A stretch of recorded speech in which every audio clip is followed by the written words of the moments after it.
Hey everybody, welcome back to the channel, Geekdom Gaming, part of A Week in Geekdom. Today we're doing our very first gaming pickups video on this channel.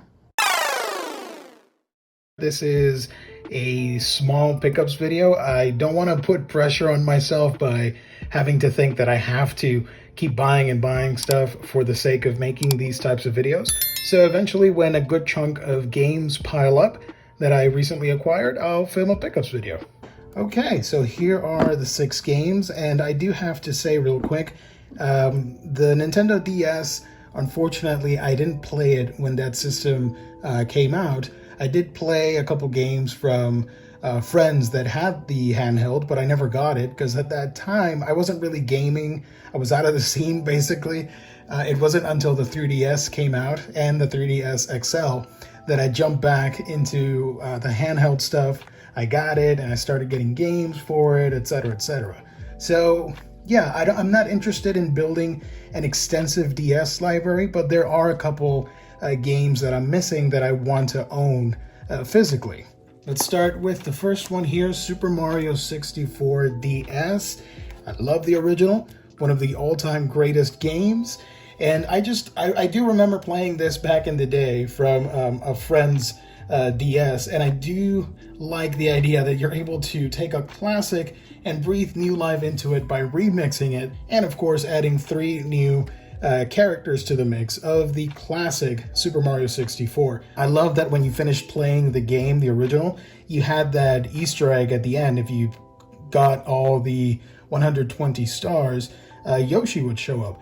And I was, like many other children at the time, I was a little bit let down because you couldn't actually use Yoshi at all. It was just an Easter egg for completing the game, that extra something. So how cool is it that you can take a new system at the time, like the DS, utilize both functions of the dual screens and have the maps and all that stuff, and of course have new characters. I've been having a lot of fun revisiting a classic through new eyes, if you will. And I did get a sweet deal on it online for cheap, complete in box, which is great. You know how retro collectors can be. So I'm very excited for this. The next one that we're adding to the collection is Sonic Rush. You might have seen my other video where I talk about collections I would like to see on the Switch. And I mentioned a Sonic mobile collection or a handheld collection, and I added like, yeah, there's Sonic Advance, but why not go further and add Rush and Rush Adventure? I thought that would be pretty cool. So I went ahead and grabbed it. It was an impulse buy. It had good reviews, and I know people that played it and liked it. I've never played this, so I'm really excited to give it a go. Again, complete in box. I always try and go at least with the box. I don't like getting loose cartridges for my games, but this is really cool. I like the visuals for it. So maybe in a future video I can give an update on what do I think for this title. Finally, here is a series of games that I've always wanted to play. I have known about them ever since this first game came out, but I've never had the opportunity to play them until now. The Professor Layton franchise. Here we have Professor Layton and the Curious Village.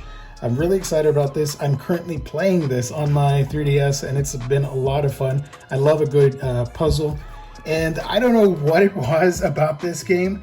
As soon as I started playing it and I saw the anime cutscenes, it just blew my mind. For some reason, I still, in 2022, I can't comprehend that you can put anime cutscenes. Yeah, they're low res, but still, anime cutscenes in a Nintendo DS. That just blew my mind. Unfortunately, Professor Layton is one of those series where, yes, we have, I think, 9 games. I think you could bring the series back to modern consoles.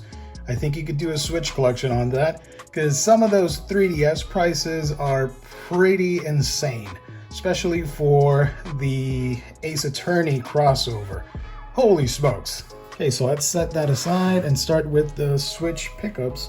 Got 3 good ones here.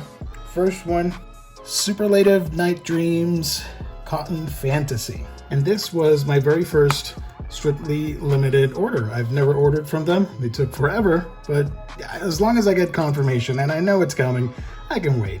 I got a million other things to read and enjoy and play and all that stuff. I can wait. But yeah, here's the game. I love that it does have a reversible cover right there. and an actual instruction booklet. That's always appreciated for a release. I love the Cotton franchise.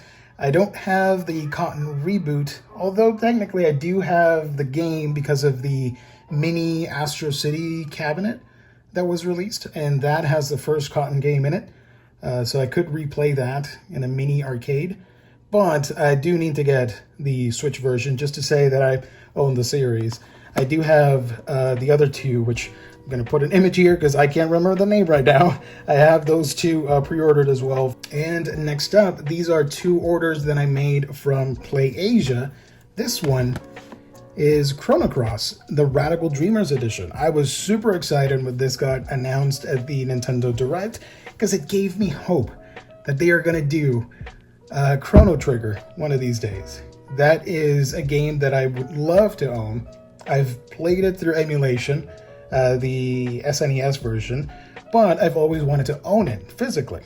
The next best option, if you know your ports, would be the DS version, which has the best aspects of everything, you know? You got the PS1 cutscenes and the best music and the extra dungeon stuff and whatnot.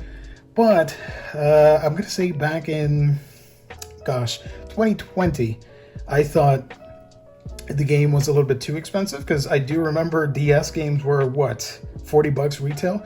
And this was selling for like $60. And I told myself, 60, damn, for a DS game? That's a lot. I'm not going to do that. And I skipped on it. I remember telling family members like, yo, I mean, I really want that game, but I'm not going to pay that much. Fast forward to now, I'm still hunting that damn game because it averages, what, $110? It's insane. So yeah, lesson learned. I should have gotten it when I first saw the $60 price tag. But nonetheless, Chrono Cross. I do have to admit I've never played the original. I've played Trigger, like I mentioned, but not Chrono Cross. But still, I wanted to get it. It's one of the most famous imports that you're going to get this year, in my opinion. So I wanted to support a physical purchase of that. Unfortunately, this looks fantastic. As you can see, let me focus, if the thing can focus. Thank you. It looks great. Love that. Except when you open it, look at this garbage right here. I mean, really, you went through all the trouble of this with your graphics department putting this together, but you couldn't at least, I'm not asking for a reversible image, but at least a textured pattern or something, not just plain white, or at least instructions right there. Now, this just looks like I'm holding a bootleg, honestly. But nonetheless, I'm excited for it to finally play this cool PS1 title. And finally, Pocky and Rocky Reshrined. This is amazing. This has a lot of elements that I like. You know, it's a multi-directional scrolling shooter.